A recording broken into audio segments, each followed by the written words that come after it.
I think the two things that stick out most clearly when you first look at Arista Networks is one, the insane run it's been on. And then secondly, the PE, right? So let's look at first the run it's been on, 550% in 5 years. Clearly that is incredible. The S&P 500 over that time frame is up about 100%. So it's 5x the S&P 500. Does not pay a dividend, but that does not matter in this case at all. And then since it IPO'd in 2015, it's up 2,771%, which also is incredible, right? That is just phenomenal. Most companies would never dream of going up that much within a 9-year time frame. So that is phenomenal. However, then we have to look at the PE and we have to make the conclusion, right? Or everyone does, if you're seriously considering this stock. Is this PE overvalued or is it just expensive, right? Because something can be expensive but still absolutely worth it. Just because a PE hits a certain ratio does not necessarily mean that, it's completely overvalued. You should just disregard it entirely. However, it's understandable that PEs getting around this price would be uncomfortable for many investors, right?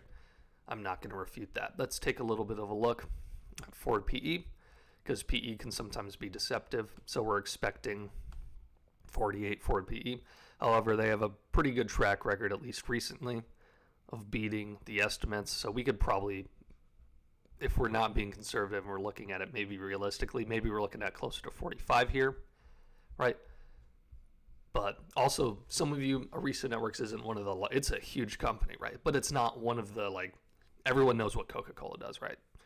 Everyone knows at this point, what Apple does, right? Google, Amazon, everyone knows those. So Arista Network engages in mostly cloud computing, data center stuff, which, believe it or not, data center stuff is absolutely blowing up. I basically work in a data center.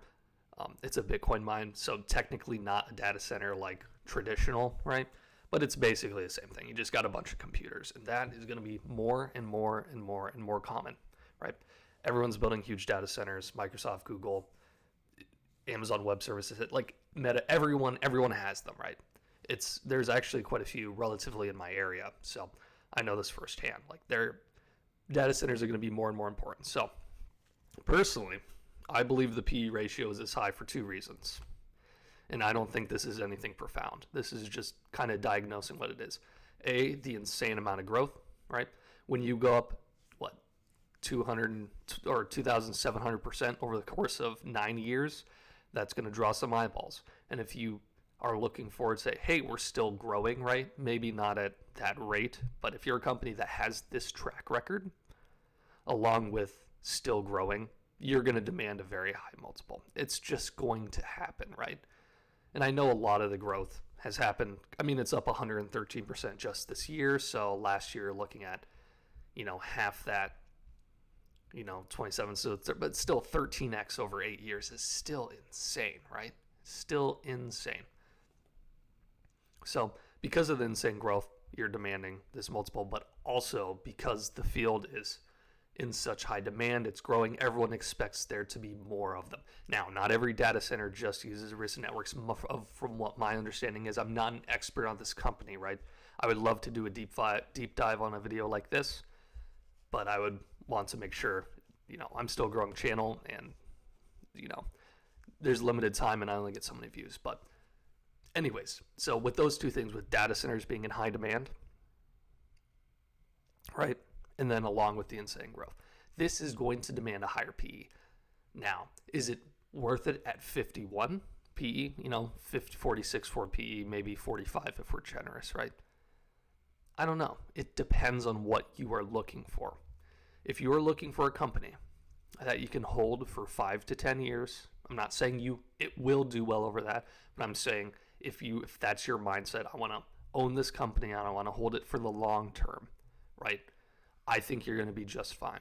I think you're going to do well. I think this company is going to keep growing over the long term. I think what they do is going to be in high demand. I think clearly they have good enough leadership that they can grow. They've proven that, actually they have been around since 2014. I don't know why I only saw 2015. So yeah, over 10 years, they've 27x'd. Yeah, so I think long-term holding this company could be fine. However, I think one of the risks is that if data center, for whatever, if they start slowing down, if they miss a couple earnings, maybe dramatic, you could see a huge, in short-term downturn with this stock just because of the high multiple, right? You get that. You get that in companies that have high PE. When things start going poorly, it can really start getting scary quickly. However, in the long term, I wouldn't be too worried about that. I think it'll do fine. I can't see the future. This company's well positioned. They clearly have good leadership, right? They're in a market that's going to be in high demand, already is in high demand, right? But if you are a person that can get fickle when things start downturning, like if you would not be comfortable if this thing fell, to half the price, if it fell to around 200 in a year, you would have to panic sell. I probably wouldn't hold this company. Now, I'm not saying I think it's going to fall half the price. I am not saying that at all. I do not think that it will. I can't see the future. However, crazier things have happened. Recessions do happen. They come out of nowhere. If everyone could see the future and see the recession happening, well, then it would be priced in immediately, right? That's just how stocks work.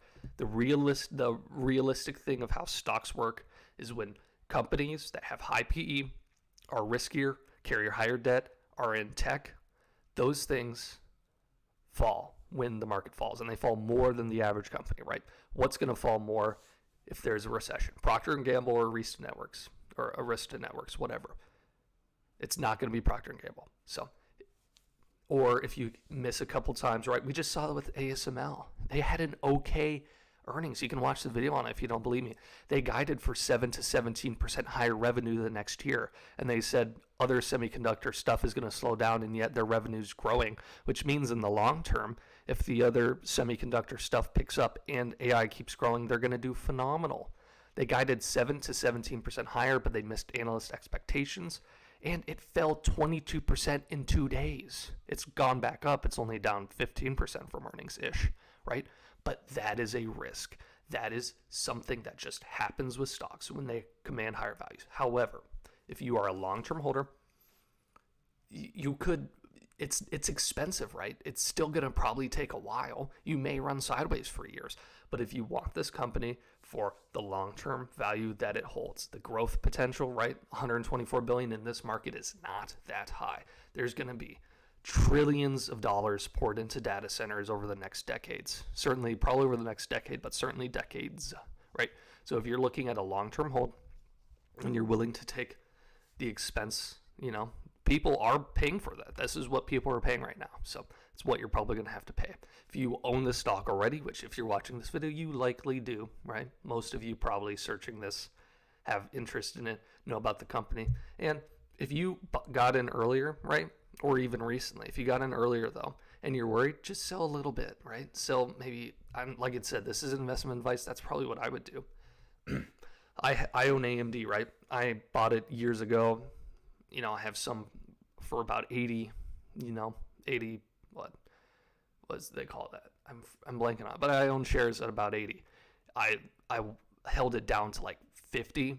I held it up to 140. It recently, a couple months ago, almost half a year at this point, it hit like 220, and I shaved a couple shares, right? And then it fell all the way back down. I don't really care. I'm not a trader. I don't know when things are going to top out. I don't. I did similar with SMCI. I know that stock's insane and people don't like talking about it. I bought some at 420. I sold a couple at like 1,000, and it's now back down at what would be 440, 450. It split, so it's 45. But you get the point. This stock, it is expensive, but is it overvalued? Probably not. When you factor everything in, it's not overvalued, as we say, right? It may demand twice the PE of the S&P 500, but it's also 5x the S&P 500's performance, right? So that's just how stocks work. Something's more in demand, it's going to be more valuable. Schwab thinks it's going to perform well, top 20% of assets over the next year. So they aren't worried about it falling anytime soon, that's for sure. Morningstar gives it 2-star, economic moat wide. That is great to hear, right? Because that means they're in something that is valuable, and they have a product way better than everyone else, likely. 5, buy. Long, buy. Decent ESG score. No dividend, doesn't matter with a company growing this fast, who cares? Let's take a look at some analysts on here. More people say buy than hold significantly. It's about 2/3 of people say buy right now. Is even more so, or 4/5 of analysts were saying so the last couple months. Let's take a little bit look at the PE. I think it's here. The historical PE. Yeah, I mean, a year ago, you're buying at 33 PE, about market, a little bit over what the S&P 500 is, although that was significantly more than the S&P 500 PE back then. So, yeah, I mean, it depends on what you're investing for. I like this stock.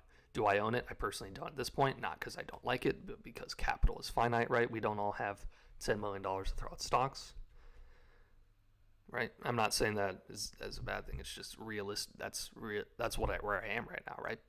So, but if you are investing for a long-term hold, you believe in the company long-term, right?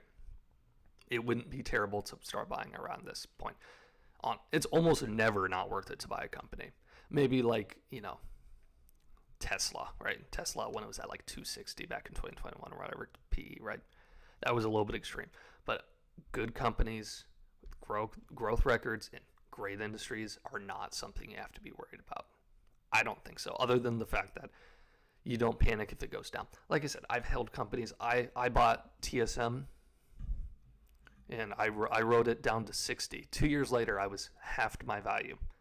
Didn't worry about it, and now I'm up like 100%. That's just how stocks work sometimes. I'm not saying that's going to happen with Arista, but you have to be prepared for that with PE at this elevated amount. So anyways, I think I've said enough in this video. I think I've said things over and over. If you did enjoy this video, I would appreciate it if you left a like or subscribed. I am a new channel, starting to get this jump started. I'm actually really thankful for those of you who are watching, right? Because I've actually gotten a lot more, I've done a lot better than I expected. Certainly over the last couple of days, it's actually been pretty awesome. So, but if you did enjoy this video, I would appreciate if you liked or subscribed. Whenever someone interacts with the video, I often notice it performs much better than the videos that don't, really, right? So they often get many more views. YouTube recommends it more. So if you did enjoy it, I would really appreciate if you left a like or something like that. But anyways, I appreciate all you guys watching, and I'll catch you next time.